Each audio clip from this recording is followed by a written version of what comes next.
We're off on an adventure with the car and caravan, with the excuse to visit my sister and brother-in-law down in Melbourne now that Victoria is open.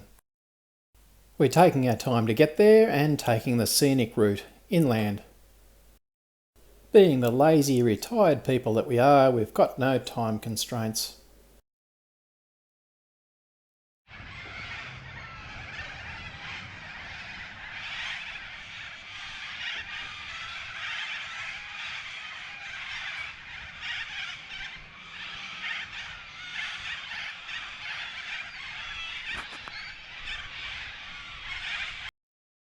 It's just as well that I'm relaxing now, because those Corellas whinged and complained all night. We're staying on the Victorian side of the Murray River tonight, and we're hoping that there's no COVID crises while we're in Victoria. It's an effortless pleasure to tow the little A-van with the Santa Fe. The diesel is such a beautiful thing to drive. It's nice to see an actual old-fashioned windmill turning these days. Most of them have been replaced by solar-powered electric pumps. This one looks to be in perfect condition.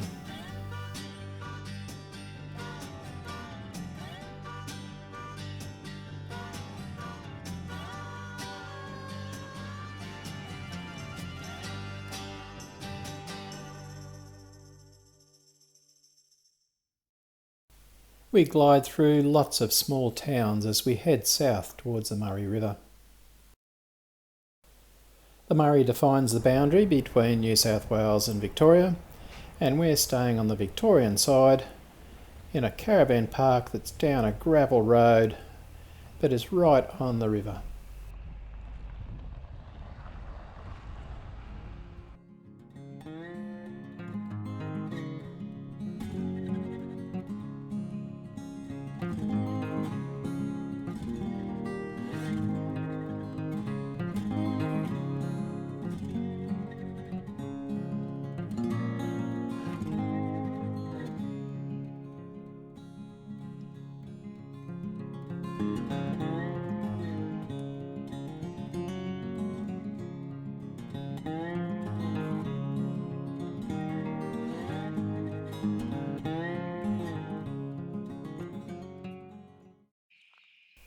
As evening approaches, the kangaroos move in from the bush to nibble at the nice green grass in the caravan park.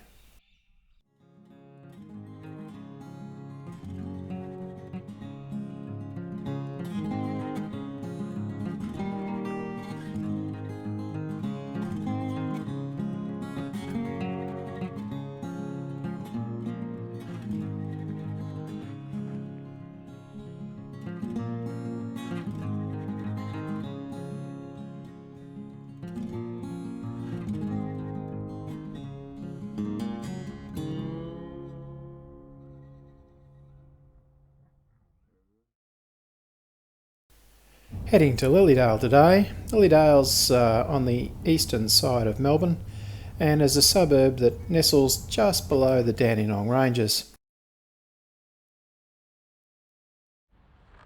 Our little A-van only takes a couple of minutes to set up, so we set it up for lunch, just out of Yea.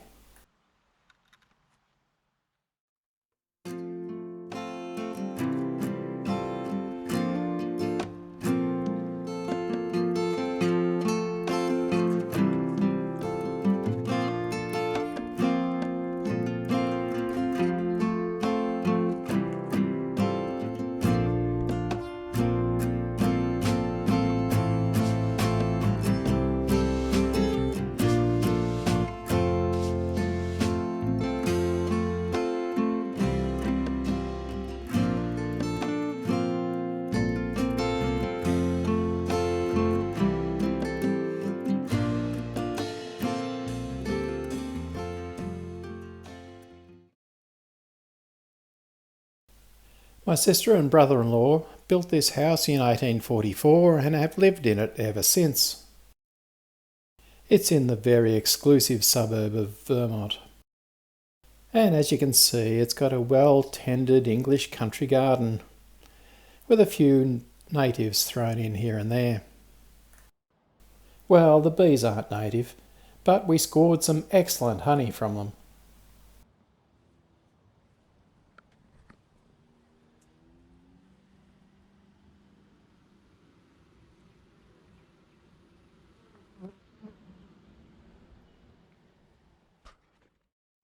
One of the jobs I had to do while visiting was getting Dawn's clock going again.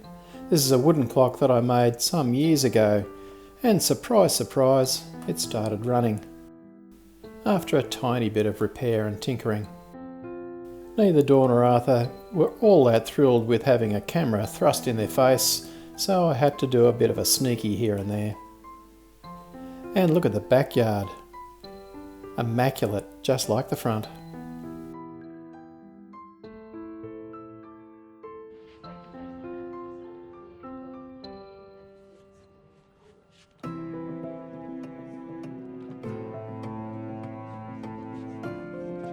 It was good to catch up with Dawn and Arthur, and to see that 11-year-old Archie was still on his pads. While we keep in touch via email and text, it's really not the same as face to face.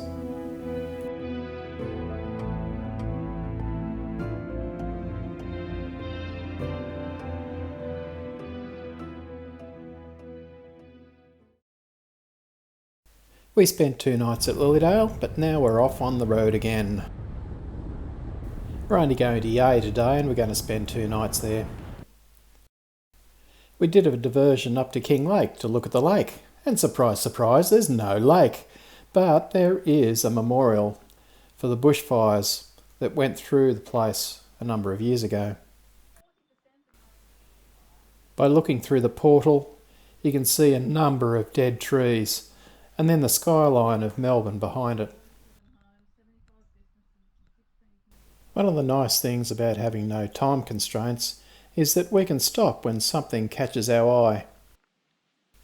It was a pleasant walk down through the forest and ferns to what turned out to be quite a disappointing piddle of water coming over a couple of rocks.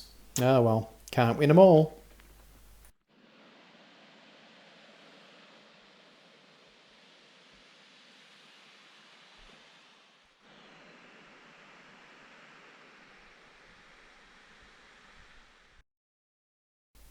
Yea is where my Uncle Jim lived for most of his life after he returned from fighting in the Second World War in New Guinea.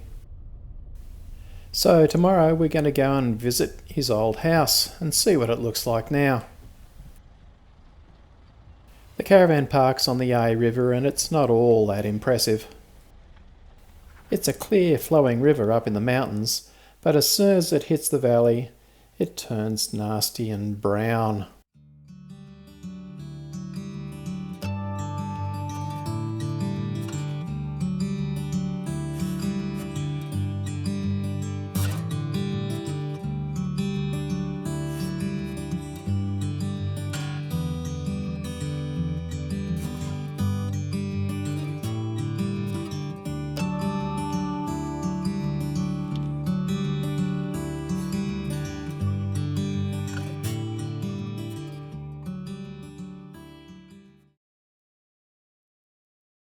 It's nostalgia time for me today, and first off we visit Uncle Jim's old house.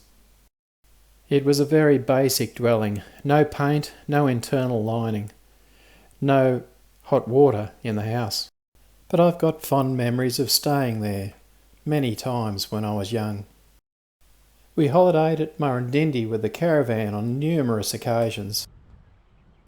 My brother's given me the GPS coordinates of where he thinks we used to camp, so we're heading in that direction. But we can't resist stopping and talking to the alpacas. This is where the GPS has led us. Yep, this is the place. And the big pine tree is still here.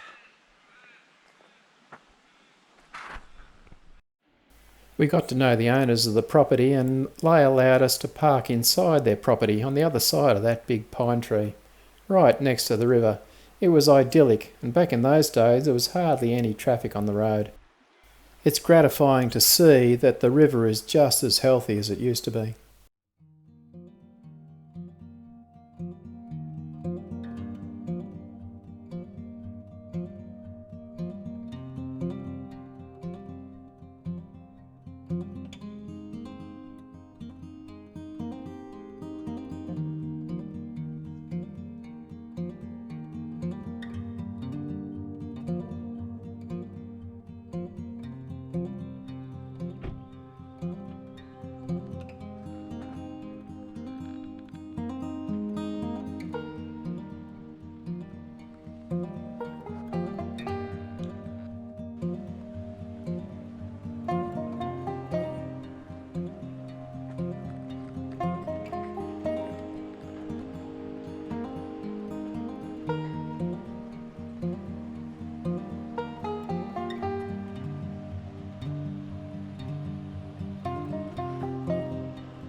In my teenage years I had a BSA Bantam, and on a number of occasions I rode it up towards the Willamette Falls. You could ride almost all the way there on the bike, and then the last little bit on the single track you had to walk. There's some panting going on today. Yep, I'd just leave the bike in the bush here and then would walk the track up to the falls.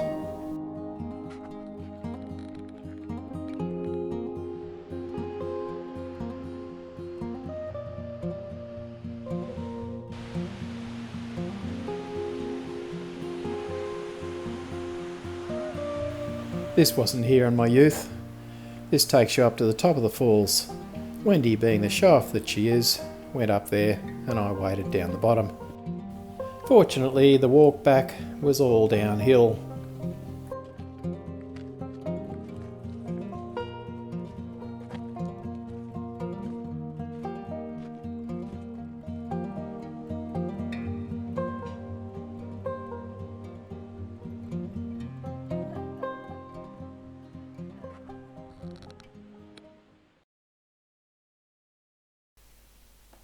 We're heading to Bright today to meet up with my brother and sister-in-law, David and Corey.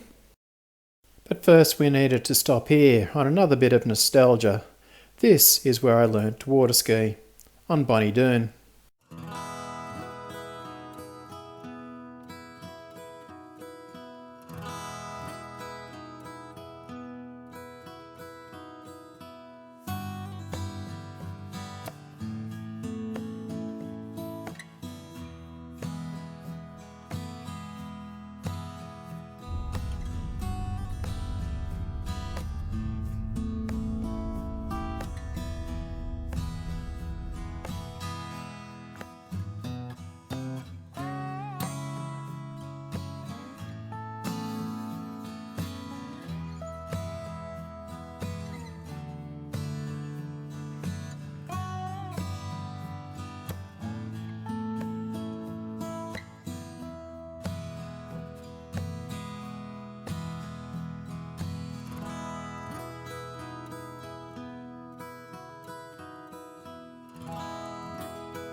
More small towns to travel through and we're almost to Bright.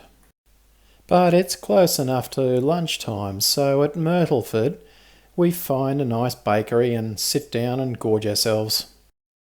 This is where Wendy found the best sausage roll in the world.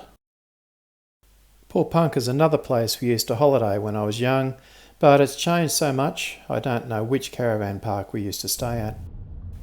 Anyway, only peasants stay at Poor Punker. The real people stay at Bright. But as Kath and Kim say, you've got to be fairly affluent to stay at Bright because it's quite expensive. Very touristy, but still very nice. Lots of big shady trees everywhere, and parkland. Wendy was pretty peeved that they stuffed up our booking. We originally had a riverside site. But no worries, the riverside sites weren't all that great. David and Corey's got a riverside site, but you can't really see the river until you go right over the edge. Hello Evie, how's it going? So way down here, on the other side of the fence, is the river. The agenda is sightseeing in Bright tomorrow.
Heading from Bright all the way down to Omeo, about 110 kilometres today.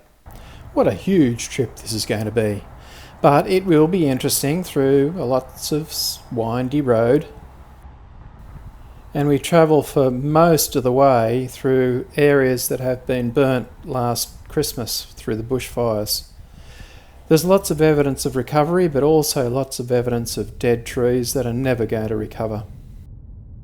Still, the views on top of Mount Hotham where we are now are still spectacular. It's a bit chilly, only about 12 degrees.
Omeo is a small town surrounded by forests.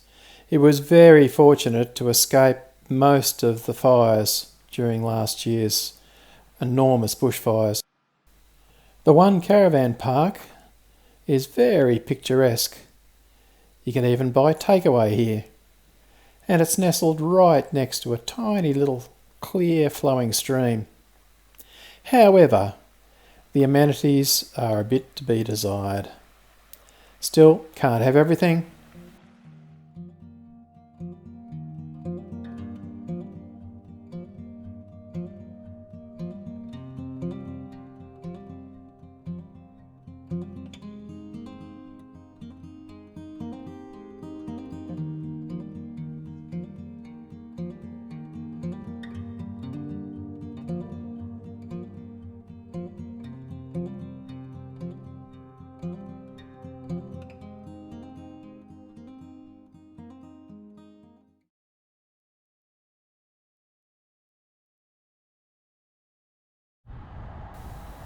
The road we're taking from Omeo goes almost directly south. And again, it's a really windy, twisty road. But there's lots of views. Both open country and forests. We're going to a place called Bem River. We haven't been there before. It's on the Sussex Inlet. It's a very large inlet down on the south coast. And the caravan park up on the hill looks down on the inlet. It's very pretty and the amenities here are absolutely perfect.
Today's our first day of rain, but it doesn't really matter because we're heading to David and Corey's place at Nethercote.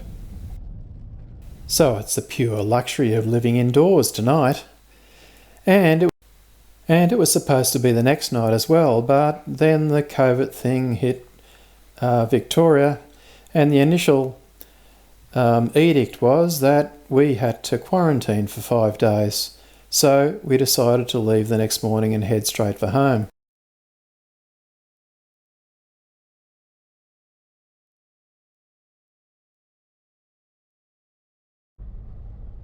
The initial plans for today was to drive straight home from here. But by the time we got to Bombala, the news had changed and we found that we didn't have to quarantine for 5 days after all, so we continued our trip. So instead of heading for home, we're heading for Telbingo across the other side of the Snowy Mountains.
Today we're driving through Tumut and Gundagai and then inland and up to Grenfell. So we're leaving the picturesque mountains and heading for the wide open spaces.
It's Golgong tomorrow and our last night before we head home. It's been a good trip where we've had no real time constraints except for one small instance. So, where's the next adventure?